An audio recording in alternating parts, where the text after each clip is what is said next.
North Korean leader Kim Jong-un hopes to reach a peace deal with President Trump at their upcoming meeting, according to a new report. Kim will also likely ask to establish diplomatic relations with the U.S. as he considers nuclear disarmament.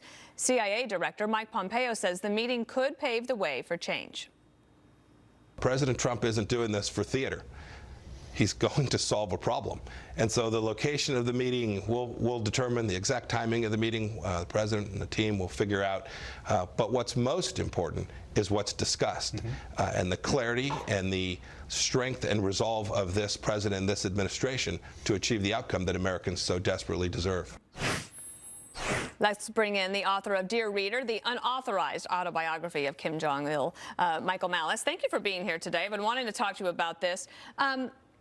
So you brought up an interesting point right before we started. Is that in November was that North Korea declared a death sentence for President Trump? Trump tweeted out that Kim Jong-un is short and fat, and North Korean state media said, quote, he should know, the president, he should know that he's just a hideous criminal sentenced to death by the Korean people. This was November. Remember November? We were so much younger then. Yeah, right. And, you know, let bygones be bygones. Yeah, it's fine. Oh, we're going to nuke Guam. Oh, forget about that. Now we're nice. So I was curious about this, thinking about it over the weekend and knowing that I would get to see you. Do you think that in some way, because he's a young man and he has some exposure to Western civilization, we know that he likes a lot of things that having to do with Hollywood and sports in America. Does a part of Kim Jong-un want to be accepted by America? Oh, well, they wants to be. I'm not talking on par just with President Trump, but that he kind of wants to be the cool guy. Well, there's only been 3 leaders in North Korea. So Kim Jong-il, his father, very much was a function of the grandfather, the great leader Kim Il-sung. So they grew up under the Cold War. The Korean War was part of that history. Kim Jong-un doesn't remember the Cold War. He doesn't remember the USSR and China being patron states of North Korea. So he very much wants to be a player on the world stage, which is very obvious from even how he looks. All his photos, he's smiling, he's happy, he's having fun, and that is clearly playing internationally and domestically. That's interesting. Okay, so I want you to take a listen to Senator Ron Johnson. I think everybody agrees that there has to be some healthy skepticism along with the optimism about this. Let's listen to him.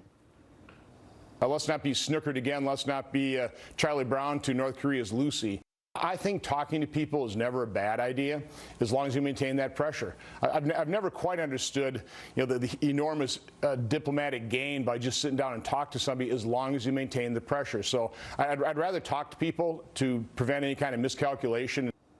And I think that was really important when he said to prevent a miscalculation, because we've all sort of been worried about that. Like, what if Kim Jong-un doesn't understand a tweet, or he reacts irrationally, and then we have to, preempt him? Well, they've been rational. They're the ones who've outlasted everybody else. So their whole appearance is that we're crazy, but the Soviet Union's gone, all these other countries are gone, they've stayed in power. So they're very, very sinister and evil in their rationality. But it's true, when they're negotiating, they said, we want to denuclearize, we want a peace treaty. They're putting all their cards on the table. That's not sincere. What is the state media in North Korea telling the people of North Korea about this meeting? Nothing yet. Really? So they're keeping it under wraps for now. Why?